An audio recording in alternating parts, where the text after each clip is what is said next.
Paz do Senhor, meus irmãos, que neste dia que você vai estar assistindo esse vídeo aí, você tenha um proveito muito grande. De antemão, queria agradecer mais uma oportunidade de estar junto com vocês, de permitir que vocês nos ouçam e que nesse momento nós viemos aqui para compartilhar da palavra do Senhor. Isso é muito importante. Eu queria deixar aqui os nossos agradecimentos às nossas lideranças pastorais, a nossa liderança do Ministério de Ensino, presbítero Paulo Jacó. Tá? Queria deixar os nossos créditos aí para a editora Cristã Evangélica. Tá? E nós vamos dar continuidade à nossa série de lições. Nós estamos na lição número 14. Nós estamos falando da apostila de Homens em Ação, Elias e Eliseu. Ok? E isso é muito importante que nós possamos compreender, né, quais são as virtudes, e nesta lição nós vamos abordar um pouquinho sobre uma das virtudes de Eliseu. Lembrar da história sucessora dele, lembrar que ele foi um profeta levantado por Deus, onde ele pode provar e mostrar o amor de Deus na vida dele, através de algumas profecias, trazendo cura, restauração, né? Podendo encher o nosso coração de fé. E é isso que nós vamos compartilhar com vocês neste dia, ok? Eu vou compartilhar minha tela com vocês, eu peço só um minuto, tá? E aí nós vamos dar prosseguimento à nossa aula, ok? Ok, então agora com o nosso compartilhamento da tela. Então, como eu já tinha falado para vocês, nós estamos na aula 14, falando sobre a apostila de Elias e Eliseu, Homens em Ação, da nossa série bibliográfica, número 4, da editora Cristã Evangélica. Ok? E aí, pensando no nosso tema da aula 14, nós estamos falando sobre Elias e o general. Tá? É a aula 14, né? Nosso texto básico está fundamentado em 1 Timóteo 5, de 6 a 10. Nosso texto devocional está linkado aí em 2 Reis 5, de 1 a 27. Nosso versículo-chave está em 2 Reis 5, 17. Ok? Quero trazer uma reflexão para vocês, que vocês nunca mais oferecerá este teu servo holocausto, nem sacrifício a outros deuses, senão ao Senhor. E aí, alguns alinhamentos do nosso estudo no dia de hoje, eu queria trazer para vocês, falando um pouquinho, né, interagindo, né, e localizando, você sintonizando quem é Eliseu, né, e como começa a sua história, quando foi. Então, Eliseu, ele era um filho de Safate e de Abel Meolá, foi convidado pelo profeta Elias para acompanhá-lo, serviu como tipo de aprendiz ou até mesmo um auxiliar. Também devemos nos lembrar que a convocação de Eliseu para o ministério profético foi feita pelo próprio Deus, que instrui o profeta Elias acerca disso, tá? Lá no Monte Horebe. E vale ressaltar também que Eliseu permaneceu como servo de Elias até que o mesmo Elias foi transladado, como talvez vocês já conheçam a história de Elias. E quando começa a sua história? E quando foi? O profeta Eliseu, ele foi auxiliar do profeta Elias e foi designado como seu sucessor, como profeta em Israel, aproximadamente no século 9 a.C. E aí eu queria alinhar com vocês, né, colocar dentro de uma linha do tempo, que nós vamos falar no tema deste dia. Então, eu vou dar uma breve introdução, que está baseada em 2 Reis 8, verso 4, 2 Reis 6, de 8 a 14. Ok? E aí depois nós vamos falar um pouquinho sobre o testemunho da fé, que está baseado em 2 Reis 5, de 1 a 8. Nós vamos falar um pouquinho depois sobre o exercício da fé, que está baseado em 2 Reis 5, do 9 ao 19.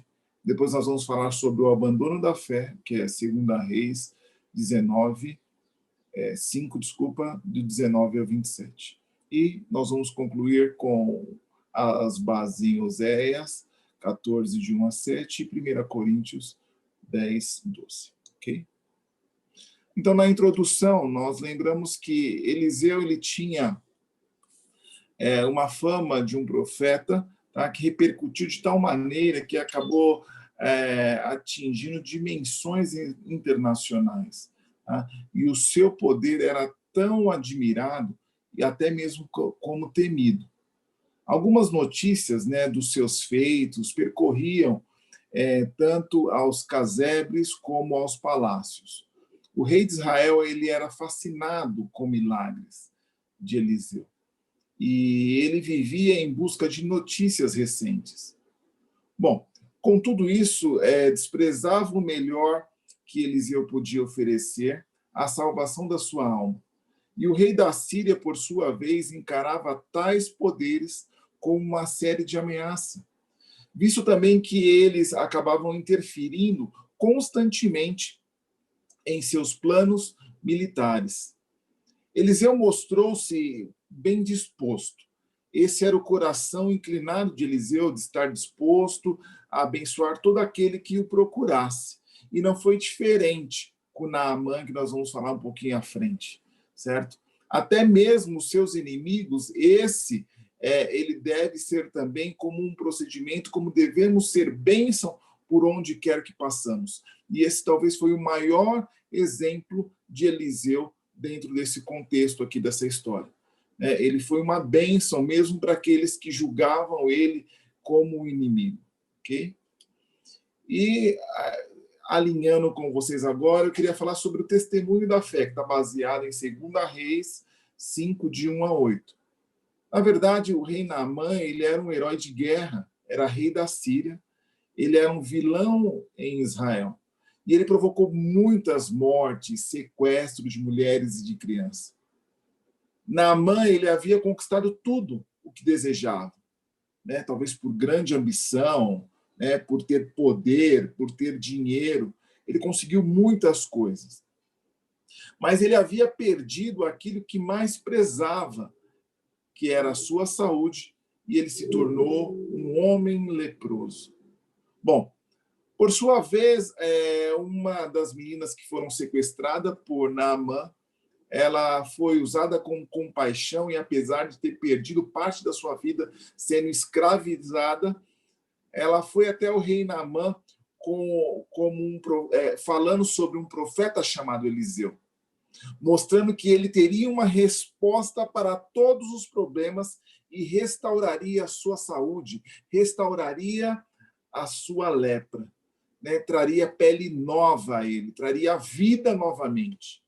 Né? Bom, no dia a dia, hoje, o que nós podemos trazer isso como reflexão? Nem sempre o ambiente onde vivemos, estudamos, trabalhamos, e vem ser aquilo que gostaríamos, mas nunca deixará de ser um lugar de oportunidades onde a nossa fé, mesmo com lágrimas, poderá ser regeneradas e mudanças alegres poderão ser colhidas. Então, nós precisamos reconhecer e entender qual é o propósito maior de Deus. E isso, Naamã, talvez ele não entendia. Mas essa menina, ela, por conhecer, por ouvir falar do profeta Eliseu e ouvir falar pelos feitos, aquilo como Deus usava ele, né? Ela chegou diante de Naamã e falou assim: olha, rei, eu tenho uma resposta para o seu problema.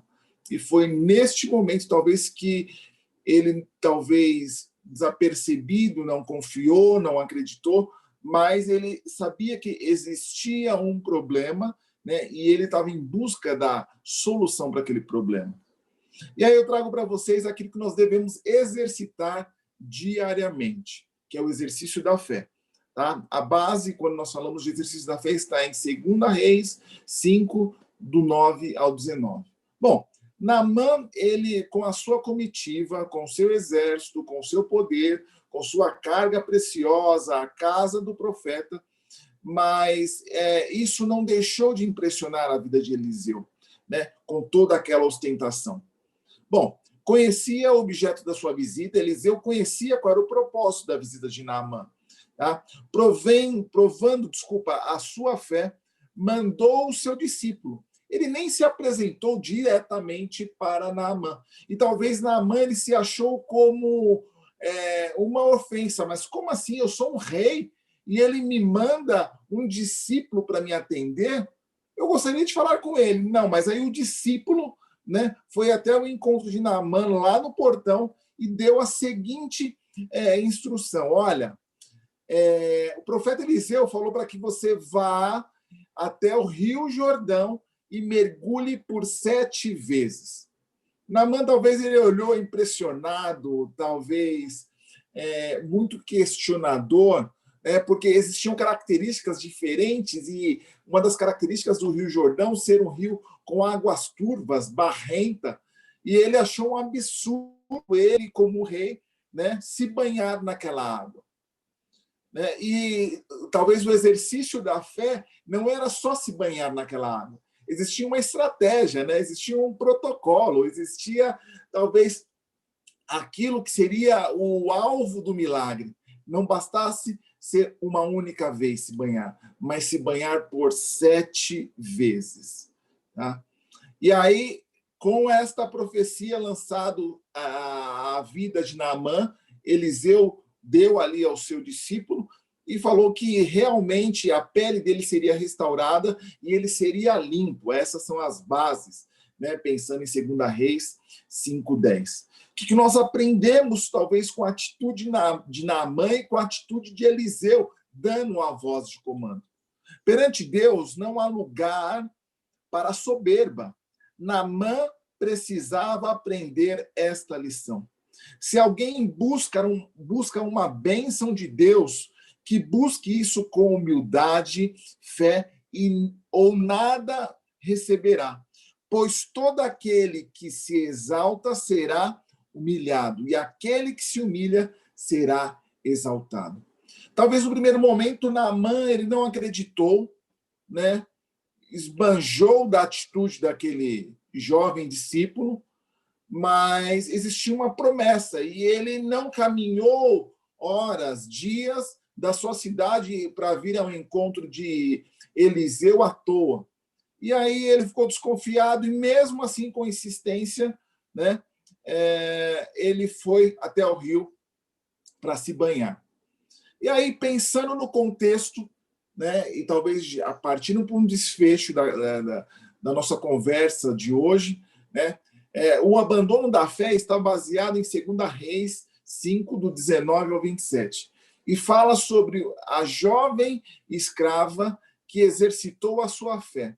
Apesar de uma grande tristeza que ardia em seu coração, Naamã exercitou também a sua fé. Mesmo com preconceito arraigado em seu coração, e agora, depois de ser curado, porque ele mergulhou por 7 vezes, e essa jovem, ela insistia a cada vez que ele mergulhava. Até mesmo na penúltima vez, onde ele falava assim, olha, não tenho resposta, né? Continua tudo do mesmo jeito, isso está ardendo, né? Eu vou desistir, não tem por que eu ficar aqui. Ela insistiu, falou, olha, rei, mais uma vez, o senhor mergulhou por 6 vezes, mas existe uma promessa, e essa promessa é que o senhor mergulhe por 7 vezes. E quando ele mergulhou por 7 vezes, ele se entendeu e ele viveu a cura do Senhor. E aí ele exercitou mais uma vez a sua fé na convicção que o Deus de Israel acompanharia de volta ao seu país. Bom, mas aí nós temos algo que nem tudo é perfeito.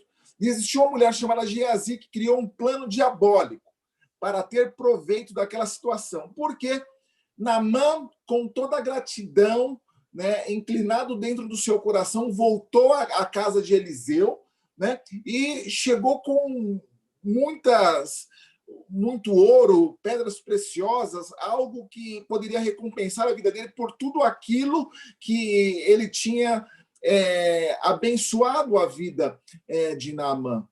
Mas Eliseu, inclinado, com o seu coração inclinado àquilo que é a vontade de Deus, recusou, porque ele falou assim, olha, o Senhor de graça me deste, de graça eu vos concedo. E eu não preciso disso, porque isso foi graça, e graça é favor imerecido. Ao mesmo tempo, aquela jovem, né, uma mulher chamada Geazi, estava ali e ela quis tomar proveito daquela situação, causando algum lucro fácil, causando um desequilíbrio na mente daqueles com uma cobiça com o seu discípulo, a ponto de colocar o nome de Deus em vão. E ela exclamou dessa forma: tão certo como vive o Senhor, hei de correr atrás daquele e receberei alguma coisa. E ela fez de tudo para que ela conseguisse resgatar aquele dinheiro que Eliseu o recusou. Não digo nem como dinheiro, mas como aquilo precioso que o rei Naamã ofereceu para Eliseu.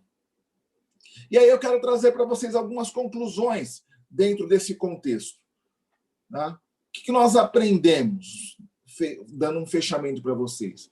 Com a pequena escrava, aprendemos que é possível ser uma bênção em qualquer situação se mantivermos viva a nossa fé.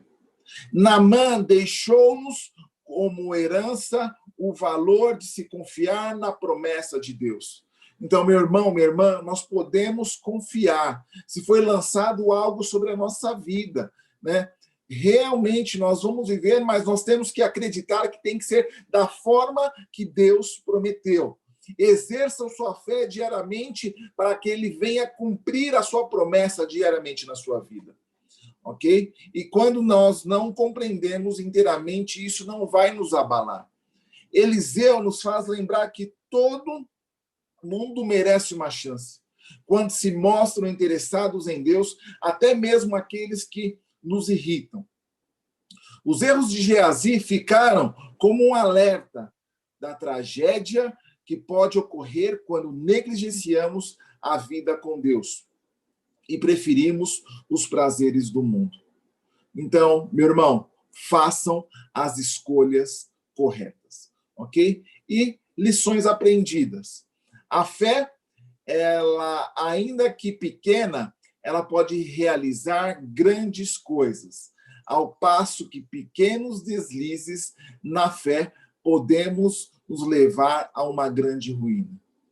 Desejar manter-se firme na fé e empenhar-se em evitar deslizes e investir no crescimento da própria fé. Ok? Esse é o desfecho de mais uma aula, ok? A nossa aula 14 do estudo bíblico do nosso Ministério de Ensino da Comunidade Evangélica Casa de Oração. Ok? Eu queria deixar o meu muito obrigado, que Deus abençoe vocês. Esses são os nossos canais e queria lembrar que junto somos mais fortes.